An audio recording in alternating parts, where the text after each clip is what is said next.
Hey guys, welcome to the next tutorial of ethical hacking and penetration testing via Kali Linux. So in this tutorial, I would be teaching you about the Trojan horses. But before I go ahead and proceed with Trojan horse, I need to teach you something different about the man-in-the-middle attack and how we can go ahead and use it in our Trojan horse attack as well. And as I have told you previously, Trojan horse is nothing but just a fake window dressing over any random type of virus through which you won't be able to see it is. You will think it is some kind of a lure to go ahead and make you enter a trap. That's what it is. So I would be teaching you man in the middle attack today, so that we can go ahead and further continue with our Trojan horse. But even before that, I will teach you two different types of Trojan horses. One is creating a file format payload, and another one is a Java applet method. So, and for a Java applet method to work, you need the person you're trying to attack must have the Java installed on his or her system, so that it will be easier for us to go ahead and create a fake Java runtime error, and he will be able to run it, and then we will be able to go ahead and grab his browser and inject it with any kind of virus that we want or any payload we want. So let's go ahead and first take a look at that, and we will get back to this then. So I'll just go ahead and open my VMware. And I'll just go ahead and start both of my machines, Windows 7 as well as Kali Linux.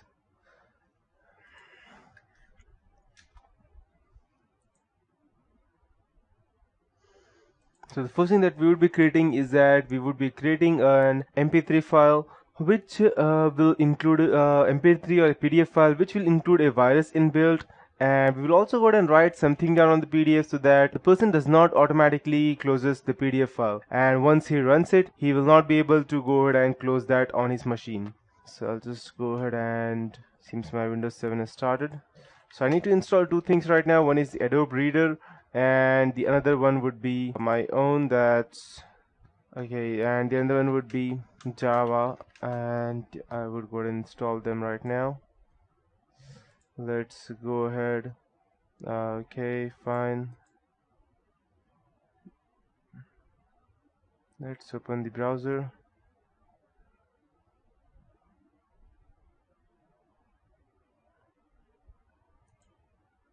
Normally most of the people have this installed, the reason being that it is very much necessary in order for them to go ahead and run a lot of things, and without Java most people won't probably be running it on their machines.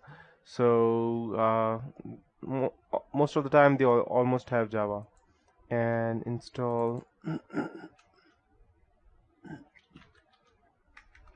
Adobe Reader. Okay.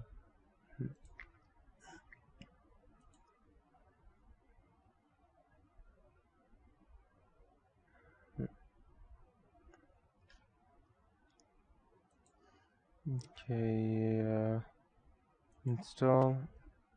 Wait. That was a spam which I wanted to cancel, so let's first go ahead and okay, Java next, and I'll install that as well.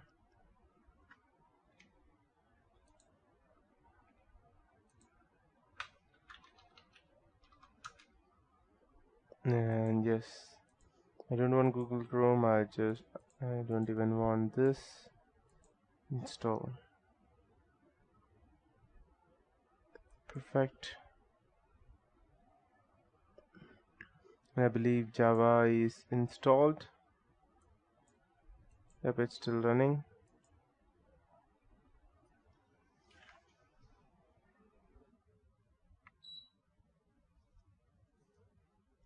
Yes.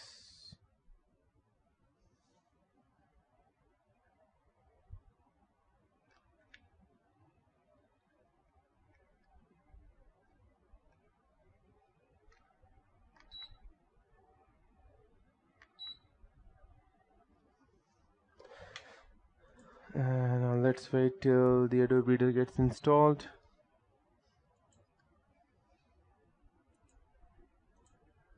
Seems like we have finished our Adobe Reader installation. So now it's time for us to go ahead and start our attack. Let's go ahead and just go and delete all of these things. Now back over here.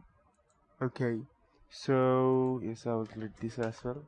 So the first thing that we would want to do would be go ahead and start our SE tool kit.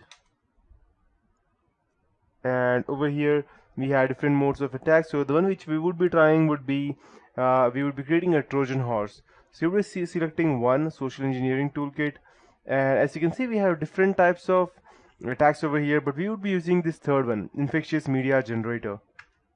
And we have two different types of attack. There is a standard Metasploit executable payload.exe, and another one we have is a file format exploit, that is using any different file and of format, and then going ahead and converting that into a virus which runs in the background. And so I'll just go ahead and use my IP address to go ahead and create a reverse connection. So as you can see, we have different types of attacks over here, Adobe Flash Player button, Adobe CoolSync, but we don't want any of any of these specific things. The one which we would be using would be the Adobe PDF Embedded EXE Social Engineering Toolkit. So this is just a normal, you can say as a normal PDF file which you would be sending to your target using through email ID, and you can go ahead and get the email ID through the harvester method that I taught previously. And after you get the email ID, you can send him something like, just go ahead and view this Adobe for any XXX reason, and once he goes ahead and checks that and downloads and opens that, he will be in a problem. So use our own PDF for attack, or we can go ahead and use the built-in PDF for attack. So let's see if we have some good PDFs, or you can also use your own, but I would be using the built-in one. Never mind, if you use your own, it will ask you the path where it is. I'd be using the built-in one because I don't have any PDF. You can select the either one. And we want a meterpreter reverse shell. So the one which I would be using would be the Windows meterpreter reverse shell, the one which I taught you previously. And I'll just go ahead and start it. And IP address for the payload listener, that means the IP address where it would be reverting back to, that one. So again, I would have to go ahead and use my own IP address. So I'll just go ahead and use this, and I'll just paste it over here. The port would be the 443, same one I would be using.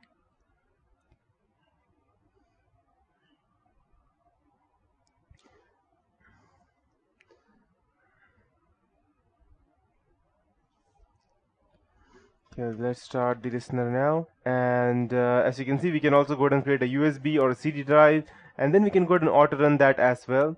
So right now I will just go ahead and activate my listener. So as you can see, a template has been created in the SET directory. So I'll just go ahead over here in my root. I believe it is root, right?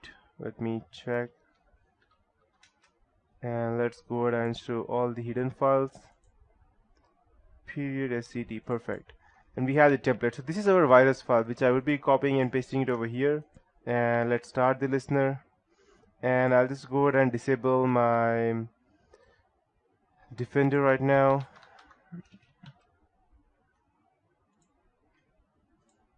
And I'll just go ahead and disable it for the time being. Perfect. I'll just copy this, paste it over here, and I'll just go ahead and cut this and paste it over here.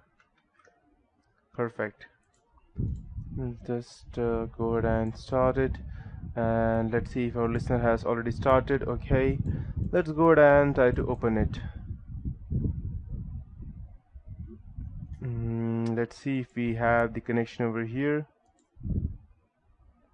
So as you can see, it's asking me to go ahead and save something in the system32 file or something like that.